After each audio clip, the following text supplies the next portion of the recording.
Hey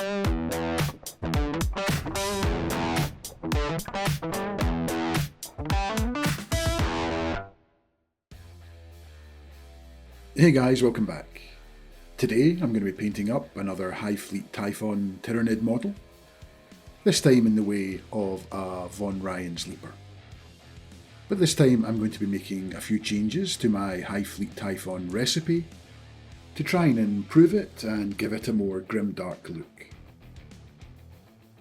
And to start off with, I primed the model with black primer and then used some white ink to apply a zenithal highlight over the entire model, paying particular focus to make sure that I hit all of the skin or flesh areas on the model, and this is just going to give a little bit of depth to the model by leaving some of the recesses in black.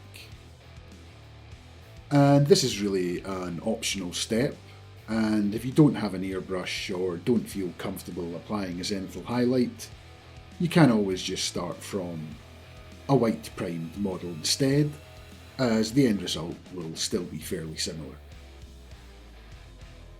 And once that's been done, I'm just going to go back in and paint in all of the armour plates on the model, and I'm just going to be using Army Painter Matte Black, but any black would do here.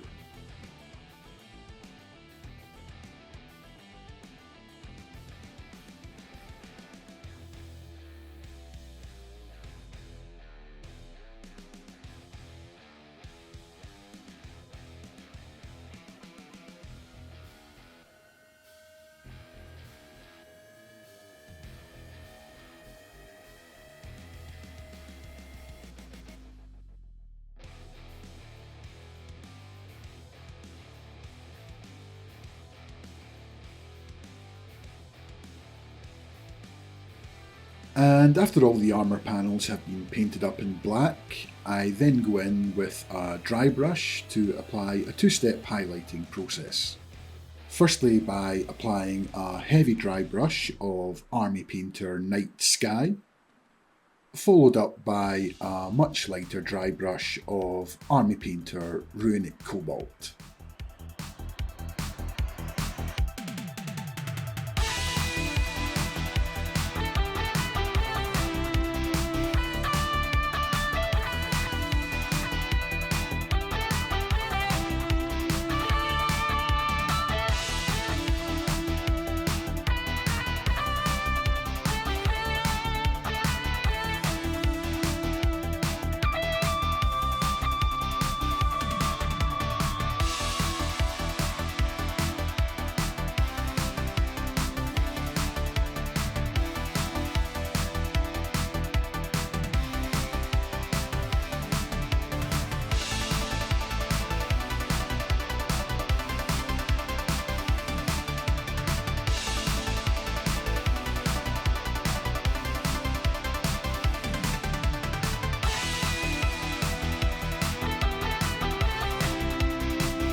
And just like that, with a few minutes of simple dry brushing, the armour panel should be nicely highlighted.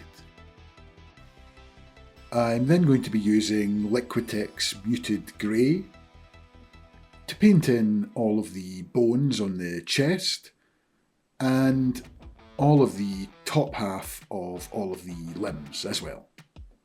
And even though this colour is called Muted Grey, it is much more of a purple colour, which is actually what I wanted anyway. And as this is an acrylic ink rather than an acrylic paint, it has a really watered down and thin consistency. However, it acts very much like a thinned down contrast paint, in the sense that It flows really well into all of the recesses, while at the same time leaving all the highlights unshaded. And as it's so thin, the first coat is not going to look very good, but after applying a second coat it should look much better. And if you don't have this muted grey ink, you could use pretty much any dark purple contrast paint, or thinning down acrylic paint. I've just personally had these inks for quite some time now, and I've never really tried them using anything else other than an airbrush, and I wanted to see how they worked using just a normal brush.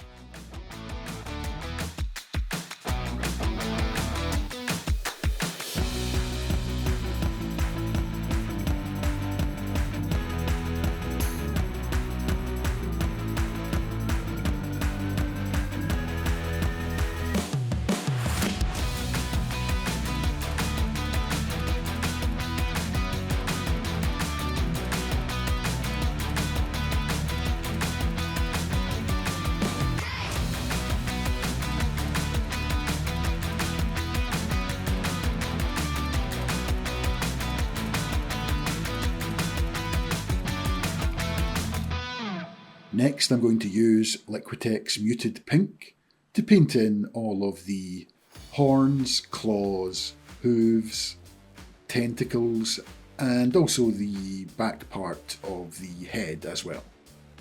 And again, if you don't have this colour specifically, you could use pretty much any muted pink contrast paint.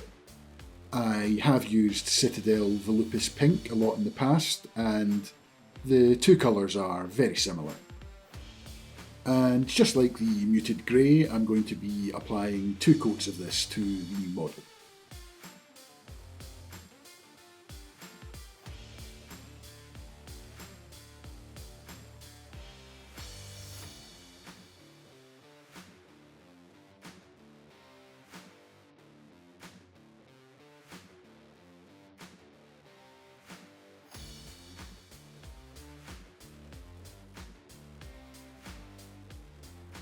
Next up, I'm going to be applying some shade to the model, and to do that I'm going to be using the Villainy inks Ichor of the Damned, which is a really nice thinned down enamel wash with a hint of brown in it. And I'm just going to apply this over the entire model, letting it flow into all of the recesses, which is going to shade the model and give it a nice grimdark look.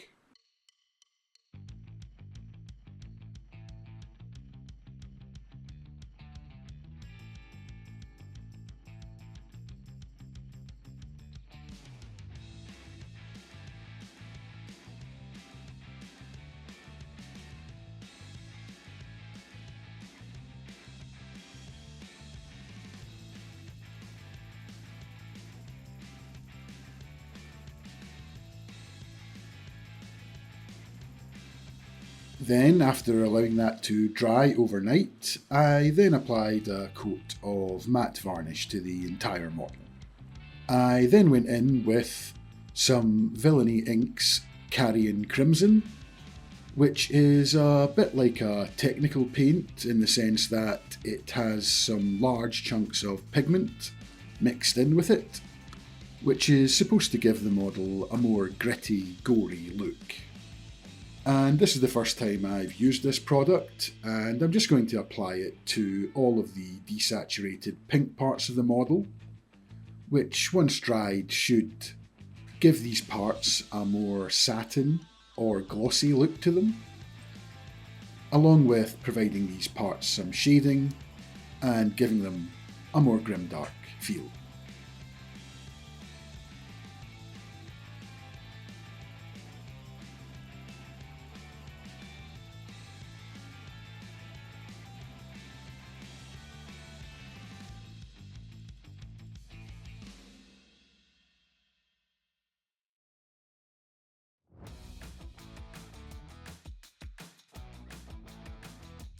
I wanted to add some more gore to the model, so I decided to use some Yoo-Hoo glue to create some sticky mucus-like substance in between the large claw of the model.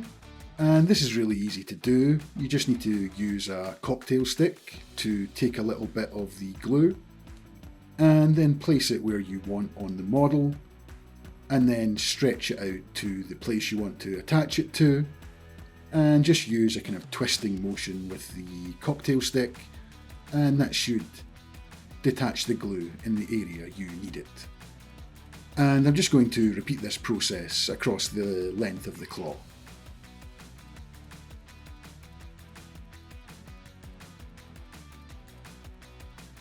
And finally, I'm just going to go in with some Army Painter True Blood and apply this to all of the mucus that we've just created with the glue.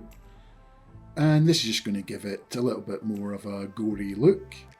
And you just need to be careful here that you don't apply too much pressure, that you break the glue strands.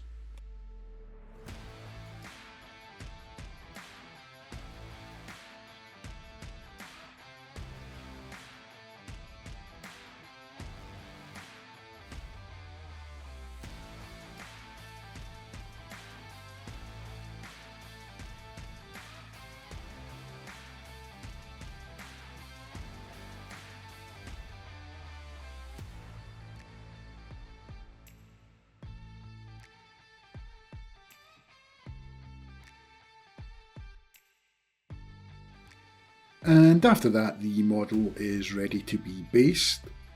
And with all my High Fleet Typhon Tyranids, I'm going to be using one of my Tyranid egg bases, which I have tutorial videos for on my channel, if you're interested in seeing how I make them. And overall, I'm really liking the Grimdark touch to the High Fleet Typhon paint scheme. And I think I'm going to be using this going forward for any future Tyranids I'm going to be painting. I do have a Hierophant sitting here waiting to be painted when I can get round to it, which should be hopefully sometime soon. But until then, thanks for watching, and I'll see you in the next one.